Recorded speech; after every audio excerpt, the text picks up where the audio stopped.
बिस्मिल्लाहिर्रहमानिर्रहीम। अस्सलाम वालेकुम व्यूअर्स, उम्मीद है कि आप सब खैरियत से होंगे। मैं आपके लिए हाजिर रही हूँ एक न्यू और लेटेस्ट वीडियो के साथ, जिसमें मैं आपके साथ शेयर करूँगी नेक डिज़ाइन विद पट्टी। तो स्टार्ट करते हैं अपनी वीडियो को। यहाँ पे हमने सबसे पहले अपनी शर्ट के साथ का फैब्रिक ले लेना है, जिसकी लंबाई हमने तकरीबन 15.5 इंच ली है और चौड़ाई में हमने इसे तकरीबन 3.5 इंच लिया है। आप चाहें तो इसे लंबाई में ज़्यादा बढ़ा के रख सकते हैं, ये चौड़ाई में ज़्यादा करना चाहें तो चौड़ाई में भी कर सकते हैं। तो यहाँ पे इसके सेंटर में हमने चेपी बुकरम चिपकाई है, जिसकी हमने चेपी बुकरम की जो चौड़ाई ली है वो तकरीबन 2 इंच ली है और लंबाई में हमने इसे तकरीबन ऊपर से भी हाफ इंच छोड़ा है और नीचे से भी हाफ इंच छोड़ा है, तो ये तकरीबन 14 इंच इसकी लंबाई बनती है। और सेंटर में हमने इसे पेस्ट कर लेना है। इस्त्री की मदद से आपने अच्छे तरीके से इसे पेस्ट कर लेना है और चारों साइड से आपने तकरीबन हाफ इंच छोड़ना है, नीचे से, ऊपर से और साइड से भी तकरीबन हाफ इंच छोड़ के फिर आपने इसे इस तरह से अंदर की तरफ फोल्ड करना है और फोल्ड करने के बाद आपने इसके ऊपर अच्छे तरीके से प्रेस लगा लेनी है और अपने फोल्डिंग बहुत अच्छे और नीट तरीके से करनी है।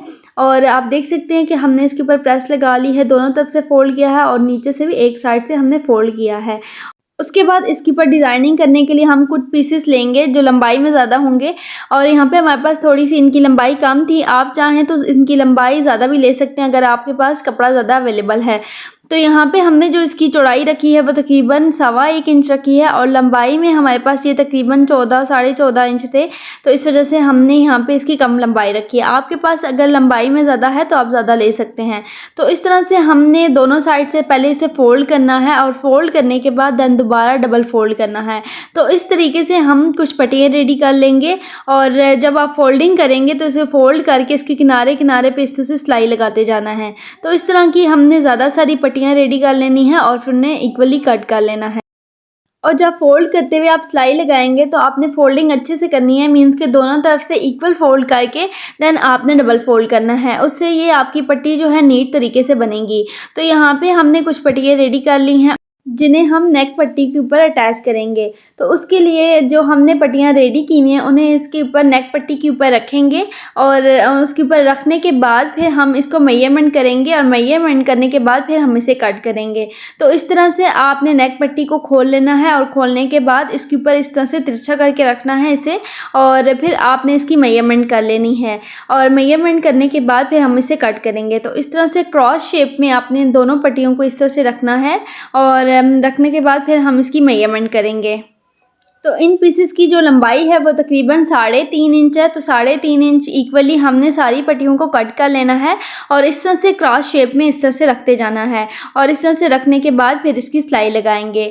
जब इन पीसेस को हमने नेक पट्टी के ऊपर अटैच करना है तो इसकी जो सिलाई है वो बिल्कुल चेपी बुकरम के किनारे किनारे पे आनी चाहिए। अगर आप बिगनर्स हैं तो फैब्रिक पट्टी के पीसेस को इस तरह से साथ साथ एडजस्ट नहीं करेंगे, बल्कि पहले से इसे फिक्स करेंगे और उसके लिए आप इस तरह से इसे एडजस्ट करके इन पीसेस को रख लेंगे और फिर फैब्रिक ग्लू की मदद से आप इन्हें फिक्स कर लेंगे और देन उसके बाद फिर आप इसकी सिलाई लगाएंगे। तो इस तरह से आप जब लगाएंगे तो फैब्रिक पट्टी के पीसेस की जो अंदर से शेप है वो अच्छे से आएगी। तो इस तरह से हमने नेक पट्टी को तैयार कर लिया है। उसके बाद फिर इसके ऊपर हमने ये बारीक वाली लेस ली है। आप चाहें तो चौड़े वाली लेस अपने हिसाब से ले सकते हैं। हमने यहाँ पे बारीक वाली शटल लेस ली है जिसे हम इसके साथ साथ इसके किनारे किनारे पे अटैच करेंगे। जब आपने लेस को अटैच करना है तो उसके लिए जो नीचे वाली सिलाई है उसी के ऊपर ही लेस को रख के और इसके किनारे किनारे पे सिलाई लगा लेनी है। तो यहाँ पे जो इस पट्टी के कॉर्नर है उन्हें भी आपने अच्छे से बनाना है और जब आपने लेस को नेक पट्टी के साथ अटैच करना है तो उसके लिए आपने लेस को उल्टा रखना है, उल्टा रख के इसके साथ अटैच करना है। उससे ये होगा जो साइड का एक्स्ट्रा फैब्रिक है, जब आप लेस को सीधा करेंगे तो इसका जो एक्स्ट्रा फैब्रिक है वो उल्टी तरफ मुड़ जाएगा, फोल्ड हो जाएगा। तो इस तरह से लेस को हमने नेक पट्टी के साथ अटैच कर लिया है। इसकी लुक आप देख सकती हैं और लेस को हमने साइड से सीधा करना है और सीधा जब हम करेंगे तो इसका एक्स्ट्रा फैब्रिक है वो उल्टी तरफ फोल्ड हो जाएगा। फिर आपने इसके ऊपर अच्छे तरीके से प्रेस लगा लेनी है और प्रेस लगाने के बाद फिर यहाँ पे हमने कुछ पीसेस तैयार करने हैं जिसे हमने स्क्वायर शेप में कट करना है, मीन्स कि इसकी लंबाई और चौड़ाई दोनों इक्वली होनी चाहिए। इसको खोल के और इसकी मेजरमेंट करेंगे। इसकी जो हमने लंबाई ली है, इस जो स्क्वायर शेप में हमने फैब्रिक लिया है, इसकी लंबाई लंबाई तकरीबन 3.25 इंच ली है और चौड़ाई में भी हमने इसे 3.25 इंच ही रखा है। फिर हम इसे फोल्ड कर मीन्स के एक कॉर्नर दूसरे कॉर्नर के साथ इस तरह से मिलाएंगे, ट्रायंगल बनाएंगे और फिर आपने इस तरह से डबल फोल्ड करना है। देन उसके बाद फिर जो इसके कॉर्नर हैं उसे हमने इस तरह से फोल्ड करना है, एक तह लगानी है, फिर इस तरह से दूसरी तह लगा के सारे ट्रायंगल्स को इस तरह से रेडी कर लेना है और उनके ऊपर अच्छे तरीके से प्रेस लगा लेनी है ताकि ये खुले ना। और उसके बाद जो हमने नेक पट्टी तैयार की है उसके नीचे इस तरह से रख के सिलाई करेंगे।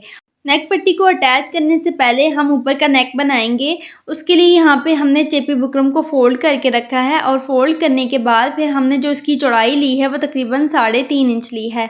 आप अपने हिसाब से इसकी लंबाई और चौड़ाई रखेंगे। हमने यहाँ पे जो इसकी चौड़ाई ली है वो तकरीबन 3.5 इंच ली है और लंबाई में हमने इसे तकरीबन 5.5 इंच रखा है और 5.5 इंच पे हम इसकी लंबाई को मार्क कर लेंगे और उसके बाद इसकी लंबाई और चौड़ाई दोनों को आपस में इस तरह से ज्वाइंट कर लेंगे और फिर उसके बाद फिर सेंटर से हम इसकी शेप देंगे और फिर उसके बाद सेंटर से हम इसे गोल शेप देंगे। आप चाहें तो अपनी मर्ज़ी से कोई भी शेप रख सकते हैं। यहाँ पे जो हमने शेप रखनी है वो हमने गोल नेक शेप रखनी है। तो इस तरह से इसके कॉर्नर से इस तरह से कर्व बना लेंगे और फिर हमने डबल मार्किंग करनी है और तकरीबन 0.25 इंच का गैप देके हमने डबल लाइन बना लेनी है, डबल मार्क कर लेना है। फिर उसके बाद फिर हमने नेक को कट कर लेना है और कटिंग करने के बाद जो हमारा नेक है वो रेडी हो जाएगा। उसके बाद फिर एक्स्ट्रा फैब्रिक के ऊपर हमने इस्त्री की मदद से इसे पेस्ट कर लेना है और साइड से तकरीबन 1/2 इंच का मार्जिन छोड़ के एक्स्ट्रा फैब्रिक कटिंग कर लेना है और फिर हमने इसे इस तरह से फोल्ड करना है। जो हमने साइड का एक्स्ट्रा मार्जिन छोड़ा है फैब्रिक का उसे हमने इस तरह से फोल्ड करके तकरीबन 1 पाउंड का गैप दे के और सिलाई लगा लेनी है। फिर उसके बाद हमने शर्ट की फ्रंट साइड लेनी है और उसके ऊपर हमने तैयार किया हुआ नेक रखना है और जहाँ तक हमारी चेपी बुकरम एंड हो रही है वहाँ से हमने तकरीबन 1/2 इंच ऊपर की तरफ फैब्रिक को फोल्ड करना है और फिर नीचे से हमने मार्क कर लेना है। तो जहाँ तक हमने मार्किंग की है तो उस मार्किंग के ऊपर हम नेक पट्टी को रखेंगे और नेक पट्टी को रखते हुए आपने इस चीज़ का ध्यान रखना है कि जो आपकी नेक पट्टी है वो शर्ट के बिल्कुल सेंटर में आए। तो इस तरह से हम नेक पट्टी को रखेंगे और रख के अटैच कर लेंगे। तो यहाँ पे नेक पट्टी को अटैच करने से पहले आपने जो ट्रायंगल्स तैयार किए थे उसे इस तरह से इसके साथ साथ रखते जाएंगे और इसके बीच में आपने बिल्कुल थोड़ी सी स्पेस देनी है, हल्की फुल्की सी स्पेस दे के और तैयार किए हुए ट्रायंगल्स को इस तरह से इसके नीचे रख के और इसके साथ साथ इसके किनारे किनारे पे जो लेस की सिलाई है उसी के ऊपर आप सिलाई लगा लेंगे। आप इस खूबसूरत से डिज़ाइन को लाजमी ट्राई करिएगा और मुझे अपना फीडबैक दीजिएगा क्योंकि ये डिज़ाइन बहुत ज़्यादा खूबसूरत बना था और पहनने में तो ये बहुत ही ज़्यादा प्यारा लग रहा था। सो अपना फीडबैक मुझे लाजमी दीजिएगा। तो यहाँ पे हमारी जो नेक पट्टी है वो शर्ट के साथ अटैच हो चुकी है, आप देख सकते हैं कितनी खूबसूरत लग रही है। और उसके बाद जो हमने नेक तैयार किया था उसे हम ऊपर की तरफ अटैच करेंगे। तो इस तरह से सेंटर में हम रखेंगे और सबसे पहले इसकी सेंटर की सिलाई लगाएंगे और सेंटर की सिलाई लगाने के बाद जो नेक है वो फिक्स हो जाएगा। फिर उसके बाद इसकी साइड की सिलाई लगाएंगे। तो जब साइड की सिलाई लगाएंगे तो आपने इस चीज़ का ध्यान रखना है कि आपकी जो सिलाई है वो चेपी बुकरम के ऊपर ना आए। तो यहाँ पे इस तरह से सिलाई लगाने के बाद इसके बीच का जो एक्स्ट्रा फैब्रिक है वो तकरीबन थोड़ा सा स्पेस देके हम कट कर लेंगे और इसके बीच में छोटे छोटे कट्स लगा लेंगे और फिर हम नेक को इस तरह से पलट लेंगे, सीधा कर लेंगे और सीधा करने के बाद इसके ऊपर अच्छे तरीके से प्रेस लगाएंगे और प्रेस लगाने के बाद इसकी उल्टी साइड की सुई धागे की मदद से तुरपाई कर लेंगे। उसके बाद इसके सेंटर में हमने इस तरह से बटन अटैच किए हैं। जो हमने फैब्रिक पट्टी के पीसेस क्रॉस शेप में लगाए थे उसी के सेंटर में हमने इस तरह से एक एक बटन अटैच किया है और उसके बाद जो हमने साइड पे ट्रायंगल्स बनाए थे उनके सेंटर में इस तरह से एक एक पर्ल अटैच किया है। आज का डिज़ाइन बहुत ही ज़्यादा खूबसूरत बना था, बहुत ही ज़्यादा प्यारा बना था। आप इसे लाजमी ट्राई करिएगा और अपना फीडबैक मुझे लाजमी दीजिएगा। मैं उम्मीद करती हूँ कि मेरी आज की वीडियो आपको अच्छी लगी होगी। Thank you for all viewers and अल्लाह हाफिज़।